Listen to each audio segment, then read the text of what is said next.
Book 1, Chapter 15, of Resurrection.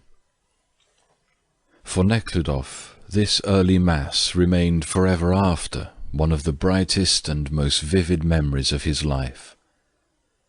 When he rode out of the darkness, broken only here and there by patches of white snow, into the churchyard, illuminated by a row of lamps around the church, the service had already begun. The peasants, recognizing Mary Ivanovna's nephew, led his horse, which was pricking up its ears at the sight of the lights, to a dry place where he could get off, put it up for him, and showed him into the church, which was full of people.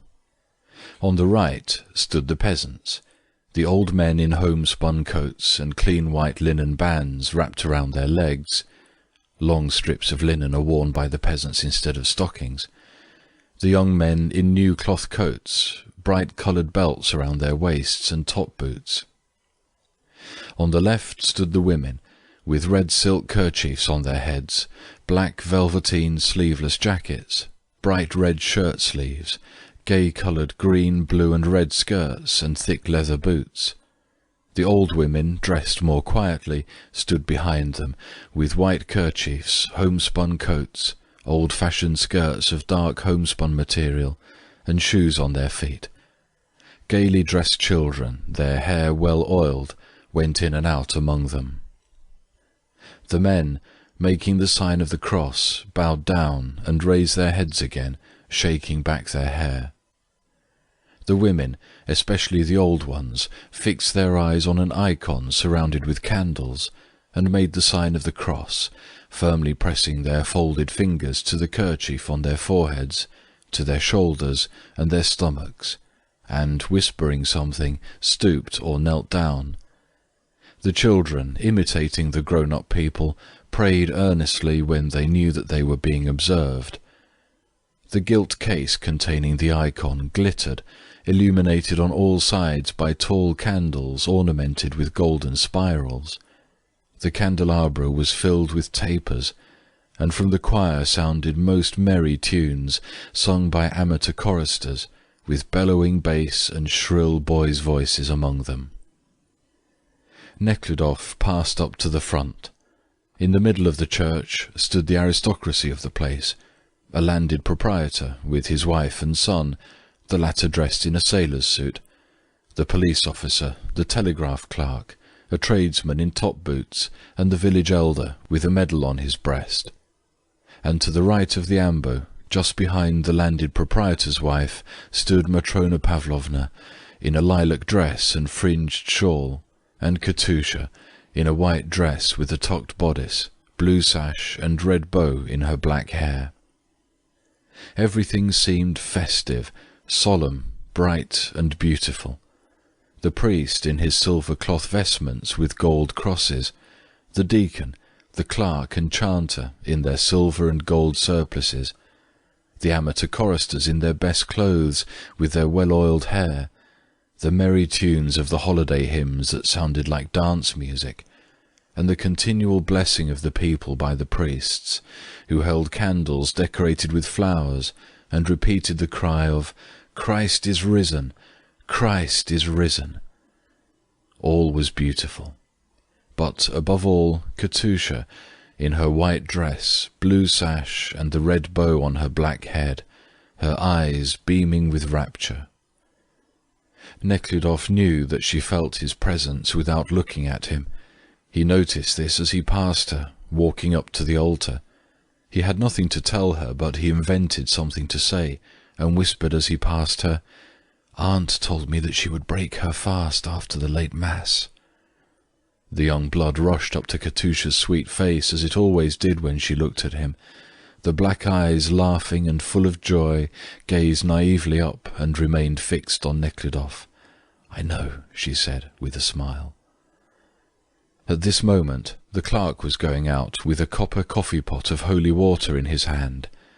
Coffee-pots are often used for holy water in Russia, and, not noticing Katusha, brushed her with his surplice. Evidently he brushed against Katusha through wishing to pass Nekhludoff at a respectful distance, and Nekhludoff was surprised that he, the clerk, did not understand that everything here, yes, and in all the world, only existed for Katusha, and that everything else might remain unheeded, only not she, because she was the centre of all. For her the gold glittered round the icons. For her all these candles in candelabra and candlesticks were alight. For her were sung these joyful hymns, "Behold the Passover of the Lord, rejoice, O ye people." All that was good in the world was for her. And it seemed to him that Katusha was aware that it was all for her, when he looked at her well-shaped figure, the tucked white dress, the rapt, joyous expression of her face, by which he knew that just exactly the same that was singing in his soul was also singing in hers. In the interval between the early and the late Mass, Nekhludoff left the church. The people stood aside to let him pass, and bowed. Some knew him, others asked who he was. He stopped on the steps. The beggars standing there came clamouring round him, and he gave them all the change he had in his purse, and went down. It was dawning, but the sun had not yet risen. The people grouped around the graves in the churchyard. Katusha had remained inside. Nekhludoff stood waiting for her. The people continued coming out, clattering with their nailed boots on the stone steps, and dispersing over the churchyard. A very old man with shaking head, his aunt's cook, stopped Nekhludoff in order to give him the Easter kiss. His old wife took an egg, dyed yellow, out of her handkerchief and gave it to Nekhludoff, and a smiling young peasant in a new coat and green belt also came up. "Christ is risen," he said, with laughing eyes, and coming close to Nekhludoff, he enveloped him in his peculiar but pleasant peasant smell, and tickling him with his curly beard, kissed him 3 times, straight on the mouth with his firm, fresh lips. While the peasant was kissing Nekhludoff and giving him a dark brown egg, the lilac dress of Matrona Pavlovna and the dear black head with the red bow appeared. Katusha caught sight of him over the heads of those in front of her, and he saw how her face brightened up. She had come out with Matrona Pavlovna onto the porch, and stopped there, distributing alms to the beggars. A beggar with a red scab in place of a nose came up to Katusha. She gave him something, drew nearer him, and evincing no sign of disgust, but her eyes still shining with joy, kissed him 3 times. And while she was doing this, her eyes met Nekhludoff's with a look as if she were asking, "Is this that I'm doing right?" "Yes, dear, yes, it is right. Everything is right. Everything is beautiful. I love." They came down the steps of the porch, and he came up to them. He did not mean to give them the Easter kiss, but only to be nearer to her.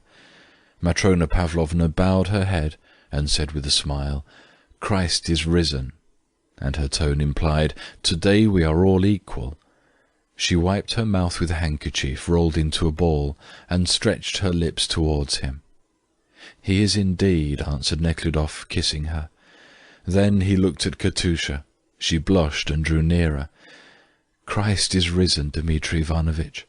"He is risen indeed," answered Nekhludoff, and they kissed twice, then paused as if considering whether a 3rd kiss was necessary, and having decided that it was, kissed a 3rd time and smiled. "You're going to the priest's?" asked Nekhludoff. "No, we shall sit out here a bit, Dmitri Ivanovitch," said Katusha with effort, as if she had accomplished some joyous task, and her whole chest heaving with a deep sigh, she looked straight in his face with a look of devotion, virgin purity and love in her very slightly squinting eyes. In the love between a man and a woman, there always comes a moment when this love has reached its zenith, a moment when it is unconscious, unreasoning, and with nothing sensual about it. Such a moment had come for Nekhludoff on that Easter Eve. When he brought Katusha back to his mind now, this moment veiled all else. The smooth, glossy black head, the white, tucked dress closely fitting her graceful maidenly form, her as yet undeveloped bosom, the blushing cheeks, the tender shining black eyes with their slight squint, heightened by the sleepless night, and her whole being stamped with those two marked features, purity and chaste love.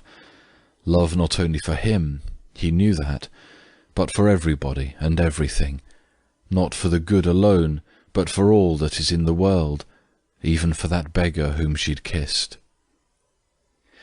He knew she had that love in her, because on that night and morning he was conscious of it in himself, and conscious that in this love he became one with her.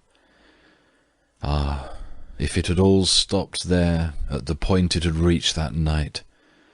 Yes, all that horrible business had not yet happened on that Easter Eve, he thought, as he sat by the window of the jurymen's room.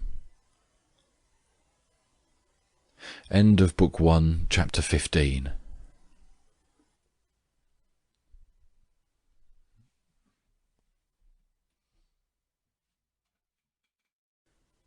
Book 1, Chapter 16, of Resurrection. When he returned from church, Nekhludoff broke the fast with his aunts, and took a glass of spirits and some wine, having got into that habit while with his regiment, and when he reached his room, fell asleep at once, dressed as he was. He was awakened by a knock at the door. He knew it was her knock, and got up, rubbing his eyes and stretching himself.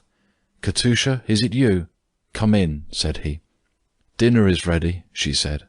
She still had on the same white dress, but not the bow in her hair. She looked at him with a smile, as if she'd communicated some very good news to him.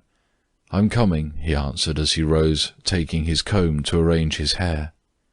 She stood still for a minute, and he, noticing, threw down his comb and made a step towards her. But at that very moment she turned suddenly, and went with quick, light steps along the strip of carpet in the middle of the passage. "Dear me, what a fool I am," thought Nekhludoff. "Why did I not stop her?"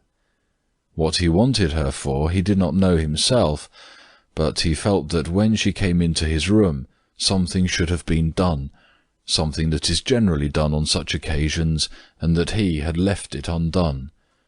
"Katusha, wait," he said. "What do you want?" she said, stopping.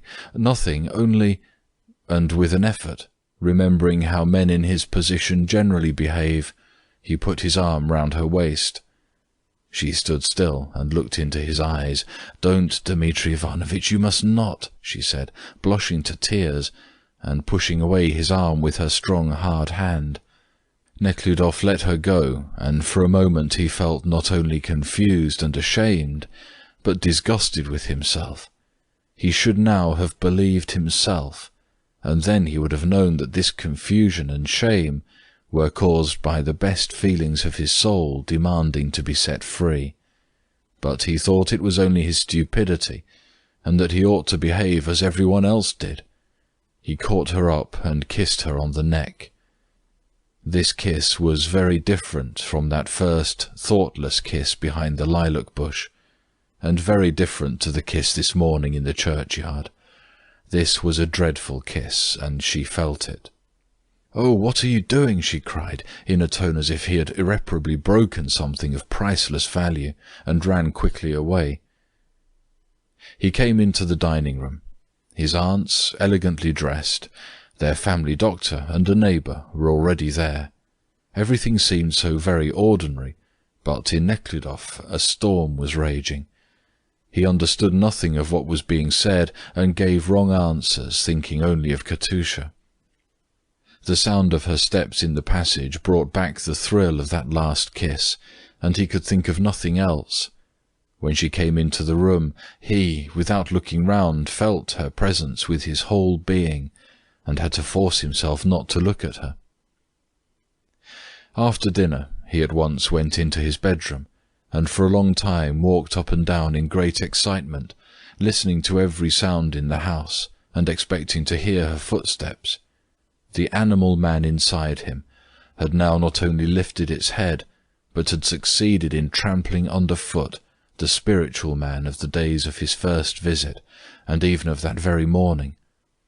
That dreadful animal man alone now ruled over him. Though he was watching for her all day, he could not manage to meet her alone. She was probably trying to evade him. In the evening, however, she was obliged to go into the room next to his. The doctor had been asked to stay the night, and she had to make his bed. When he heard her go in, Nekhludoff followed her, treading softly and holding his breath as if he were going to commit a crime. She was putting a clean pillowcase on the pillow, holding it by two of its corners with her arms inside the pillowcase. She turned round and smiled, not a happy, joyful smile as before, but in a frightened, piteous way. The smile seemed to tell him that what he was doing was wrong. He stopped for a moment. There was still the possibility of a struggle.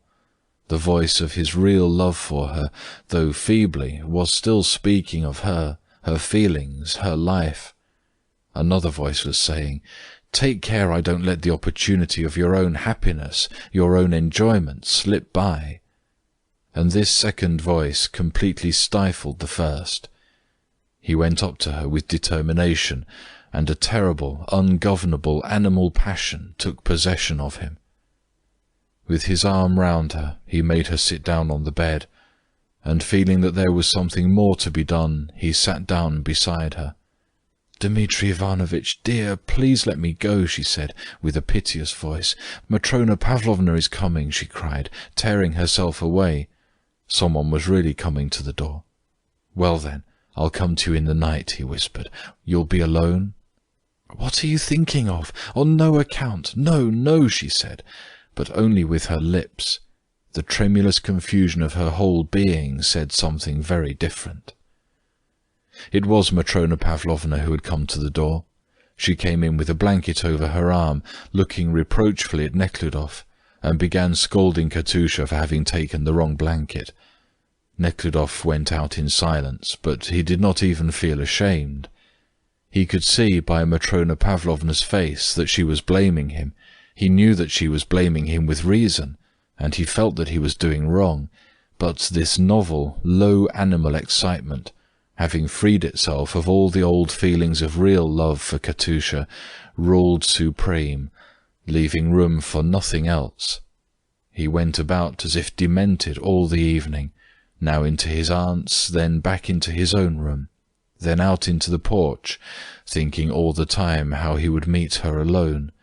But she avoided him, and Matrona Pavlovna watched her closely. End of Book 1, Chapter 16.